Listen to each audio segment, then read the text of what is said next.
right, so as a new blogger or a mom blogger, you're probably thinking about, I want to start making money. And what is the best way, the quickest way that you can start gaining lots of income? Well, what I can tell you is with selling digital products. Even though you might see it saturated with everything, you can still make money. I'm still making digital products and I make tons of money making it. Over the years, I've made practically over $1 million with all my products, right? Just a few of them here, over $20,000. Now, every month I can generate up to $10,000 to $15,000 with these digital products. So how is that possible? What are the steps so that you, as the new blogger that is just starting a blog, want to leverage your blog audience so that you can start selling to them? Let's look at the steps to help you. And if you don't already know who I am, my name is Elna from twinsmommy.com, and I help you, the mom blogger or the blogger, start a successful blog so that you can stay home with your kids. So the first step I want you to focus on is the pain points of your specific audience. And what do I really mean by that? I want you to find out what your audience is struggling with at the moment. Now, it doesn't really have to be your audience that read your blog post. It could be another person's audience with a similar blog, with similar content. All right. I want you to be open to that. You need to be open to all of these so that you can find those answers. On my YouTube channel, for example, I have a community post here and I post often some challenges. What are some things? So I can just get an idea, at least for my YouTube subscribers or YouTube people that read, I can get some views of the people watching my videos, what they're struggling with. Something like here in the summer, I want to know, how are you getting blogging done in the summer? And so that I can get some ideas here, when I can. They took a pause and then continue with their blog schedule as is, right? So I can see here that no one wants to do childcare. They can't pay or they don't want to pay for childcare while they blog. So I wouldn't discuss those types of things in my blog content or on YouTube. One of the things that got me through is with childcare, which I never use childcare, but I wouldn't be talking about that. I wouldn't offer that as a suggestion, right? So these are things where I can look at how much right now are people making on their blog. And, overall, it's not that much. It's $40 a month. So you might notice on my blog posts or in some videos that I do talk about ways to generate income with your blog, like this video here. So I want you to leverage YouTube. You can go to your favorite YouTubers and look at their comments to see if you can find any, challenges or what they're missing from that person. I often go to other channels about copywriting, about freelance writing to see what the comments are. And oftentimes I can find video ideas based on that. I could also find product ideas too. And if you have a blog that gets visited by people, my blog content does occasionally, but I don't get a lot of comments, but I can go and find comments. So for this one that I wrote about how this stay-at-home mom makes money with her blog, there's 29 comments. I can go and see if maybe people have mentioned some struggles that they had, and go through these. It says here, I can't even think about creating a product right now. No time. See, I'm focused on building my blog first. Again, time is a big issue with mom bloggers. It is with me. I've been busy all week. So even coming up with blog titles and then YouTube ideas and then when to film my YouTube videos, when to write my blog posts, especially when my kids are still here, they haven't started school yet. They had tons of play dates recently and I've been renovating the house.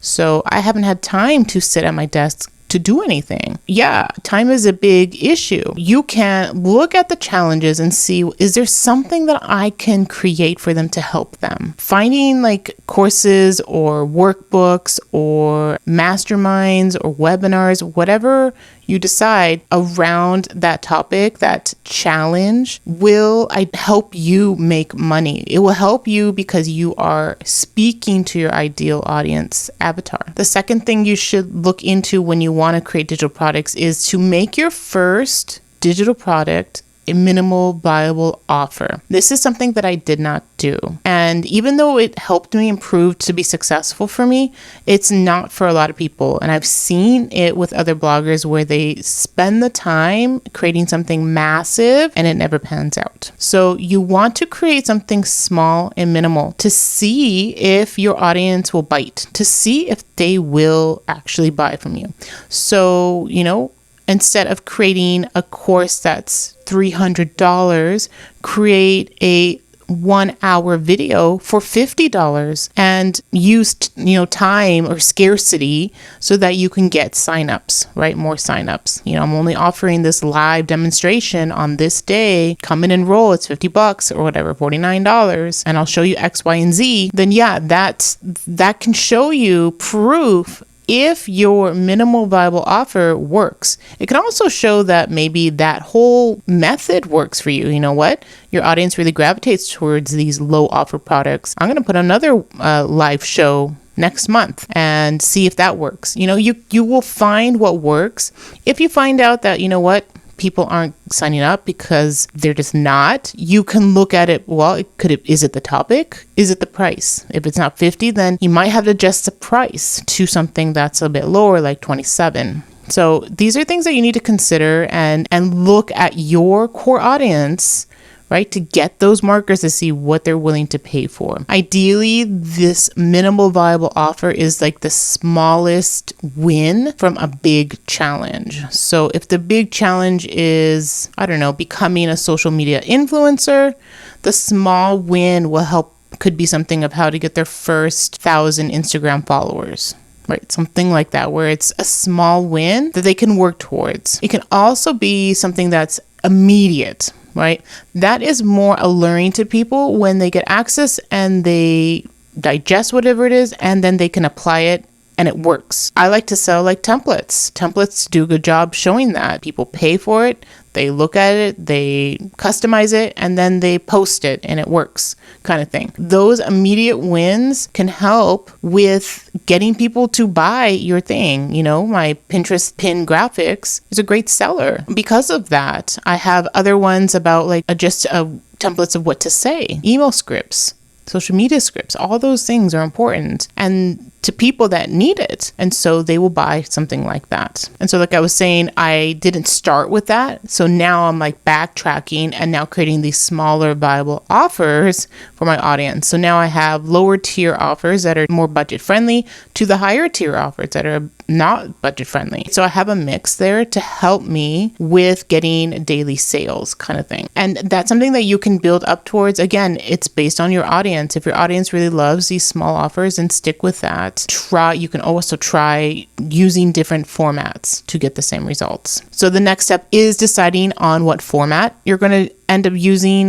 Video is very popular. It shows that you take the time to film it, to edit it, to upload it. All those you can add to your price to make it more valuable. I like to do a video plus a workbook. And so that seems to work for my audience. So I've been playing around with like having the video and then they have to pay extra for the workbook and see maybe that could work too.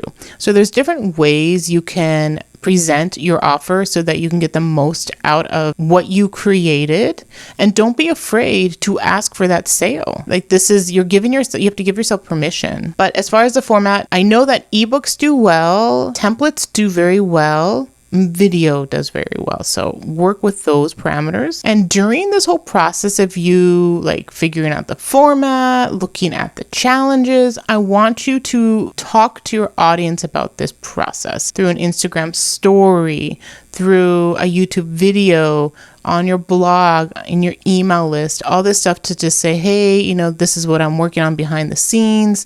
I'm thinking about such and such. I've been noticing a lot of moms are talking about this, or whatever your audience is.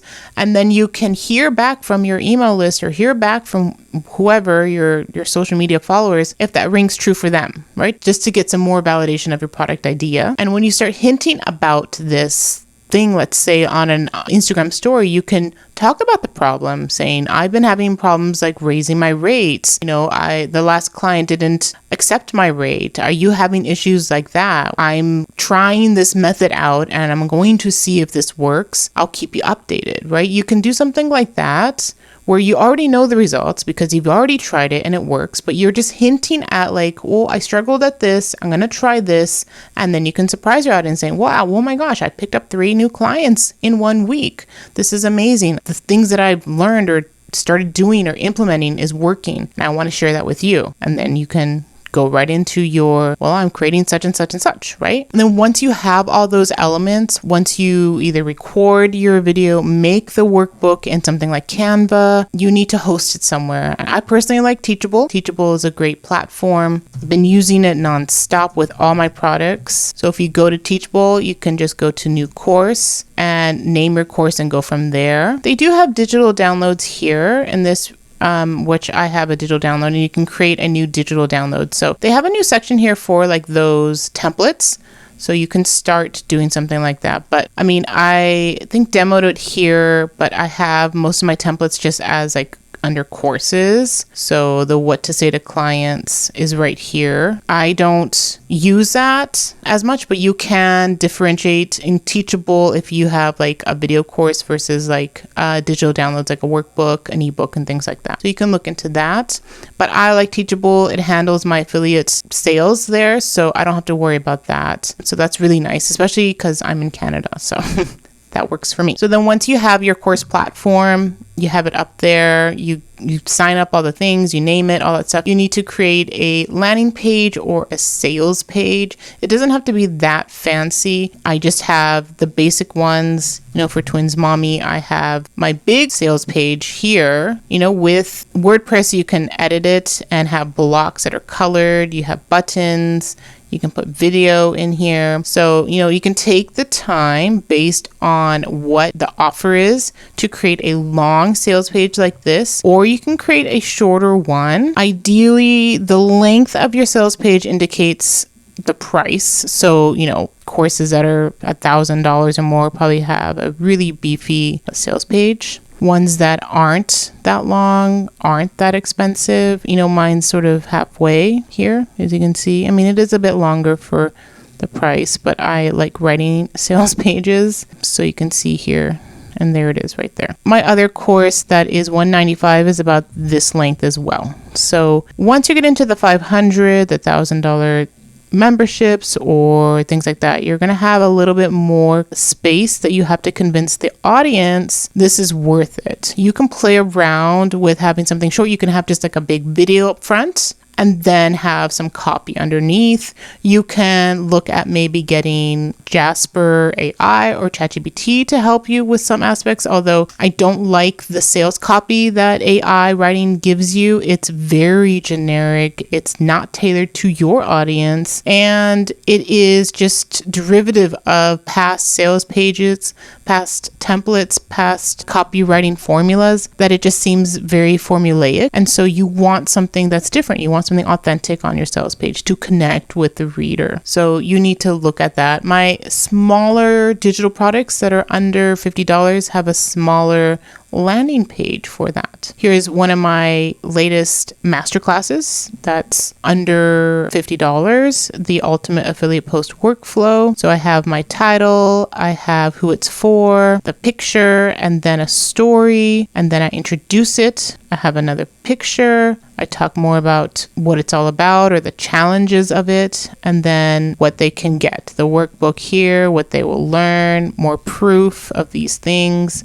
how you can make money, what I show, all of that. And that's it. That's all I need for something as small as like a $19 product. They want to see what are they going to get, what format is it, and what will I learn. These types of sale pages work for me. The longer ones are for the ones to they're not sure if they want to invest $200, if they want to invest $100. So they need a little bit more convincing. Some people, have mentioned that my courses and stuff could be worth $500. So that sales page couldn't support something as much as $500 as well, I've been told. consider that. If you decide, you can always look at twinsmommy.com and look at my sales pages to get some ideas. And then the last thing I can give you is my product prep masterclass that I have. So this is a 1-hour masterclass where I do show you the steps you need to create your first digital product, your most viable offer here, your smallest viable offer. So types of small products that make the money, how much money you can make, you can gain some product ideas, the mistakes you don't want to fall into, the tools you need, and how to price a small product. I have a nice little metric or little write-up on that. And then some marketing tricks from a 7-figure blogger. So I have some cool things that you can do to market your product to get more sales. It comes with a workbook as well. And it's, budget friendly. So you can definitely take a look at that. I'll put a link in the description below, but this can really help you understand the whole digital product industry so that you can get started to create your own product. So hopefully this video helped you. Let me know in the comments below if you already have digital products or if you are thinking about them, if you have any questions for the next step, because I can always add more to the product prep masterclass. I can always create something different that's specific to creating digital products. There's lots of things, but I just need the feedback. I need to know if that's what you want. So let me know in the comments below. And as always, make sure to like this video, give it a thumbs up, and I'll see you in the next video.